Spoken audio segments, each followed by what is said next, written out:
Mnomega na mwenye. Wewe Baraka moja anaitwa Adam Dismas. Baraka nenda. Bakata mkao watakwambia. Kweli wabishi. Na kwa nini ni wabishi kama kweli ni wabishi? Ule mzuri. Kwangu mimi asili ya Mwa ni mtu ambaye anatamani kuelewa uhalisia na ni mtu ambaye hataki kuambia kitu ambacho hana uhakika nacho. Kwa kama yeye akiona umezungumza kitu ambacho hana uhakika nacho anabadilishia, kwa sababu hana uhakika, kwa sababu kuna mtu anaweza kukuambia kumbe ni creative vitu, unaona, mwisho wa siku anakubishia kwa sababu hajahakikishia uhalisia ndio asili ya Mwa. Kwa mnakuwa wabishi ili mpate kuelewa zaidi. Yeah. Na wanasema pia kwamba ubishi wenu unapelekea Kigoma serikali kuwaletea maendeleo, kwa sababu pia mnahoji na kudai vile ambavyo mnavihitaji. Asili ya Mwa ni mtu ambaye ana maono, na ndio maana tunapata sana majinias kulingana na kile kitu ambacho tunaomba kuelewa. Ndio maana hata kwenye issue ya elimu anakuwa ni mtu ambaye anatamani kufahamu vitu vingi. Kwa kile ambacho kinapelekea iwe ni kisiasa, iwe ni kijamii, kiuchumi, watu wanaanza kuvutiwa kwamba kumbe ubishi wao si wa kelele, bali ubishi wao ni wa nini? Ni wa kupata vitu na kuelewa zaidi vitu vingi. Bana, sasa Tiririka ya Simamia TV ndio inakupa nafasi wewe kutiririka. Ni kitu gani ambacho ulikuwa unatamani kuongea kupitia vyombo vya habari, na leo Simamia TV kupitia kipindi hiki cha Tiririka imekupa nafasi ya kutiririka hicho ambacho pengine ulikuwa unatamani kwa siku nyingi kutiririka? Asante kwa nafasi hiyo ambayo na swali lako zuri. Vitu vingi ambavyo natamani sana kuvizungumzia kwa kama vikuu vitatu. Kitu cha kwanza kabisa ni kupenda kushukuru uongozi ambao upo katika wilaya yetu, ambao unajaribu kuijenga ile taswira kutoka kwenye wilaya maskini kuwa wilaya ya kivutio. Tuna stendi ambayo kimkoa inaongoza. Naona sasa hivi tuna halmashauri ambayo ni mpya. Hivyo vitu ambavyo vinaonekana kutokana nini na uongozi ambao tunao. Kwa kile kitu ambacho kinaonekana kwa uongozi uliopo wilayani, mimi napenda kushukuru kwa nafasi ambayo tunapendelewa hasa kwenye hii wilaya ambayo ni kando ya mkoa wetu wa Kigoma. Lakini pia hii wilaya yetu ya Kakonko ni kivutio ambacho kinajitengeneza mdogo mdogo, ambacho kesho kitakuwa ni kivutio hata cha mkoa. Kwa sababu gani? Tumepata watu ambao wanakuja kuwekeza kwenye mashamba ekari 200, 300 hasa kwenye zao la avocado ambao ni parachichi, lakini kuna zao la mkonge, katani. Lakini pia hiki kijiji ambapo tupo ni kijiji ambacho kina AMCOS ambao ni kubwa, kinajishughulisha na issue ya kilimo hasa zao la maharage, ambapo kwenye misimu mitatu miwili imekuwa ikiongoza kwenye kuzalisha zao la maharage, ambapo imekuwa ni kivutio kikubwa. Imeshatoa vipaumbele vingi sana kwa wakulima na wanachama wa hapo. Kwa hivyo vitu ambavyo mimi binafsi napenda kupongeza hii Simamia TV kwa kufikia sisi vijana, lakini pia kwenye media iweze kusapoti na ione kwamba hii wilaya yetu na mkoa wetu wa Kigoma ni una vitu vingi ambapo wengi wakija kuviona, kwa sababu kuna issue inayoendelea ya kilimo, ambapo tumempata pia kiongozi mzuri mbunge wetu Alan Thomas Mfano anaopiga mwingi, kwa kivisimamia itakuwa ni asset kwa ajili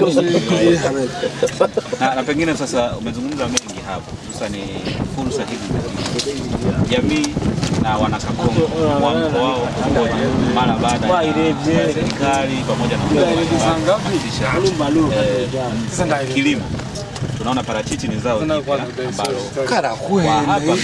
ilikuwa kabla, lakini kwa sasa tunaona nguvu ya ushawishi ya watu na ndio kama milioni 3. Hebu ndio na wewe utoe nani hoja zako bwana. Niliona pia njoo asotoe hoja kwa zikipandwa kienyeji. Huyu atoe hoja ziko ongo. Njoo utoe hoja njoo. Kwa zamani ambapo pengine wakulima ambao walipanda hizo parachichi, ila leo sisi tunataka kuuza kwenye yaani kwa sasa hivi wakulima wana mwitikio mkubwa, ni baada ya kupata rasilimali ambayo ni asset ya barabara.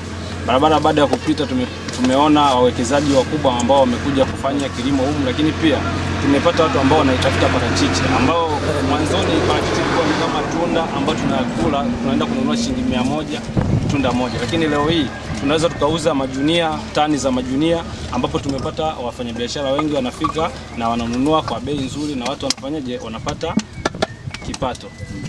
Kwa hivyo wakulima naona wameamka, na ndio maana asilimia baada ya kuwa barabara imepita na watu wanakuja, ndio maana unaona watu wengi wameanza kulima kulima na kushawishika kufanya kilimo kwa sababu ya fursa hiyo iliyopatikana.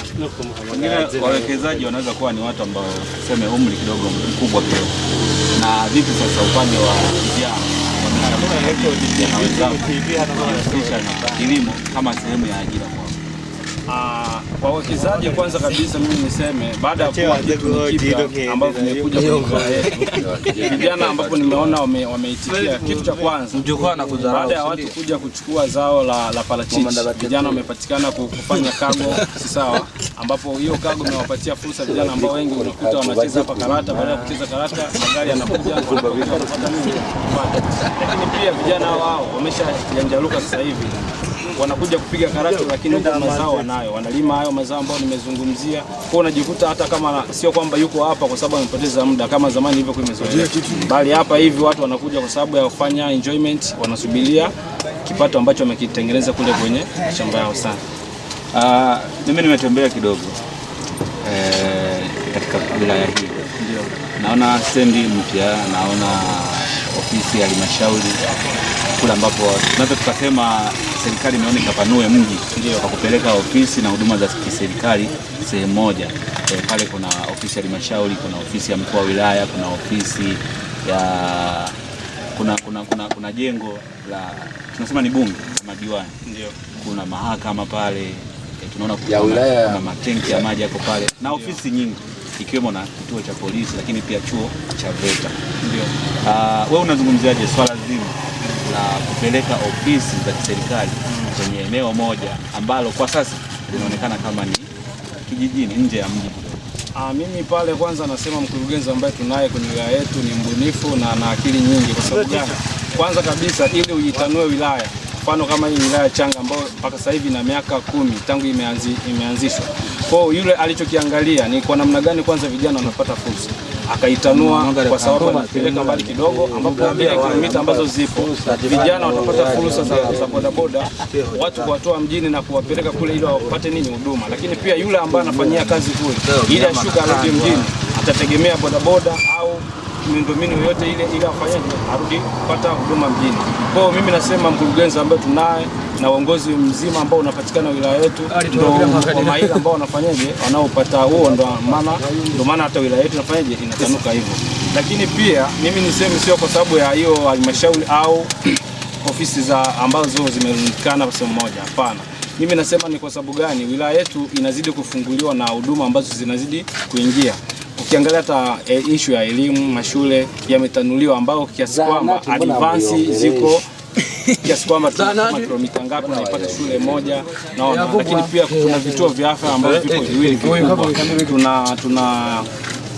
Tuna kituo cha afya cha Itumbiko ambao ndio hospitali ya wilaya, lakini tuna kituo cha karibu na Bukililo huko Mlimani. Kwa pale unaiona wilaya yetu imetanuliwa ili kesho tunapoiwe na tumekuja hata hizi asset ambazo zinazidi kuwekwa sehemu mbalimbali. Kwa yule anayekuja kujifunza au kuangalia unaopatikana ndani ya wilaya ni lazima atachukua usafiri, ni lazima ili aupate atatumia miundombinu, na zile miundombinu ndo zinazoingiza sawa asset na zinaongeza nini uchumi kwa vijana au kwa serikali sana. Na pengine kwa sasa mwingiliano wa wilaya ni hapa hali mwingiliano ni mkubwa, na hii ukiangalia asili ya hii wilaya yetu ni wilaya ambayo tuseme imezalishwa au imetolewa kwenye wilaya nyingine.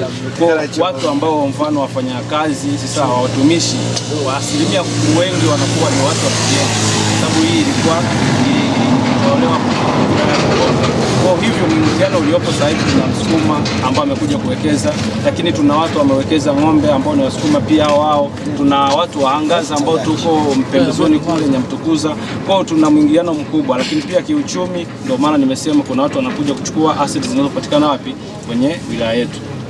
Nikushukuru sana. Umemaliza yote? Nimemaliza, asante sana. Mimi nikushukuru sana. Maliza kwa majina.